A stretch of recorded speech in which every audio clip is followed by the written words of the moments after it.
Good morning. You listen to FloorDaily.net, and I'm Kemp Harr. This morning, my guest is Kermit Baker, who's a Harvard economist and wears many hats. One of them is the economist for the American Institute of Architecture. Kermit, how you doing? I'm doing well today, Kemp. Thank you very much. You did release your Architectural Billings Index. Those people who follow that real closely, we saw a little dip in April, and that was concerning. But in May, it heated up and was actually pretty robust, right?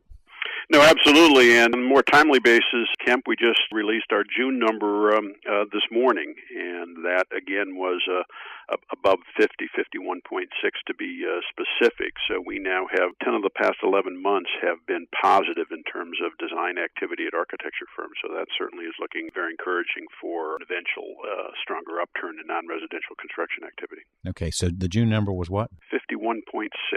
Okay, so down slightly from May, but still above 50. Yes, exactly. A little bit slower growth in May, but 50 is the real significant threshold there because anything above 50 indicates that we're seeing an increase in design activity at architecture firms nationally, and more design means 9 to 12 months more construction. And so your take on that is that we're having a slow, steady upward recovery in this area. Yeah, I think that would be the take. It's been our billings index has been bouncing around between negative and positive really for the past several years. We haven't had a stretch like this where we've had so many positive months over a one-year period. So I think we're encouraged that maybe we can see a little less bumping around and a little more sustained increase in construction activity. Not a really strong rebound, but at least positive numbers in the months ahead. And talk about the new project inquiry, which is another little subset of that.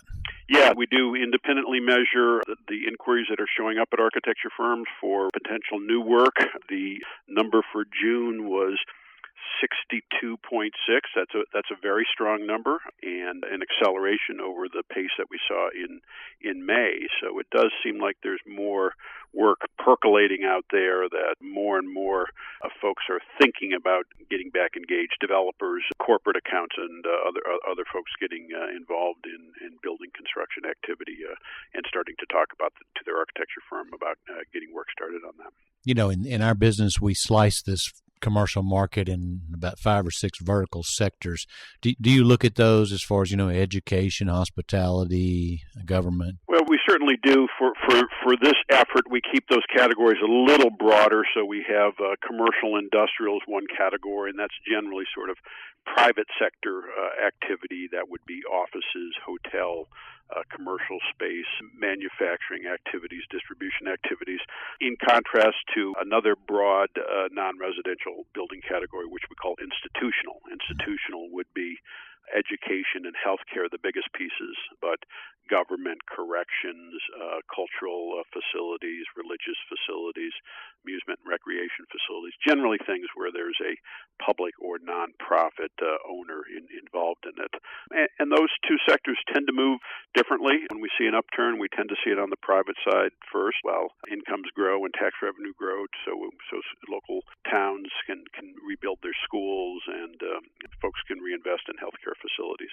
And the institutional market's been a little slower in recovering, but seeing some stronger numbers coming out of there too. So I think that's part of the reason for our optimism is that we're seeing it on the commercial side and now seeing it on the institutional side, so it's a little more broadly based. Okay, but most of the things I'm hearing is that the private sector is stronger than the government sector, especially with this sequester movement, right? Yeah, I think that's right, and that tends to be a little bit of generally what we see. And when we see construction cycles unfold, we tend to see it first in housing, second in private, non-residential, commercial, as you suggested, thirdly in institutional. So I think some unique problems on the institutional side, but I think it's also the way these cycles historically have unfolded. Well, you just mentioned housing. Let's go to that. You also, another hat you wear is you're with the group that works on the Joint Center for Housing Studies, and you just released your annual State of the Nation's Housing, or about a month ago you did. I haven't talked to you since then, so why don't you give us a quick summary of that?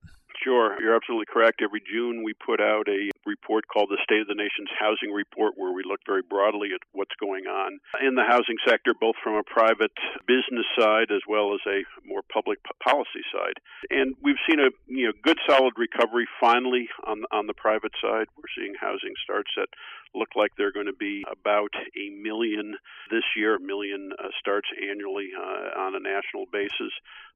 We were seeing 2 million starts before the downturn, and we have seen over the last several decades somewhere between 1.5, 1.6, 1.7 million starts a year. So we've got a long ways to go, but considering we were down closer to 500,000 in 2009 when we hit a bottom, we do think that we're moving in a very productive direction. And that's largely because of a pickup in house prices in most markets across the country. With the increase in house prices, owners have more equity, so they're feeling better about things. They can reinvest in their homes, so we're seeing a turn up in home improvement activity as a result of that.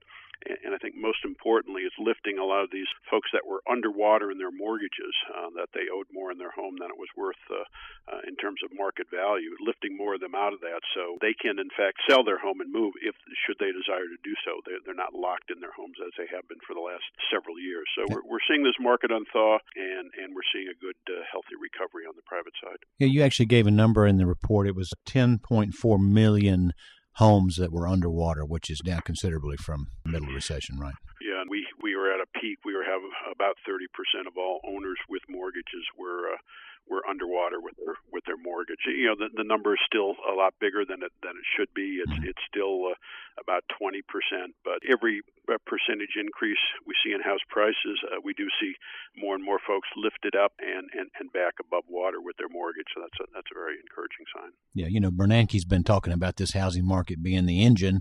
Are you concerned? You know, there's two things we've seen. The interest rates are up, home values are up. Are you concerned that housing gets out of the reach of affordability? Well, that's certainly a concern. I think we still have a long ways to go before we reach that level of concern, though. I mean, mortgages have been ticking up. On the other hand, you can get a 30-year fixed-rate mortgage for under 4% now, I think, in most parts of the country. So by historical standards, still very attractive.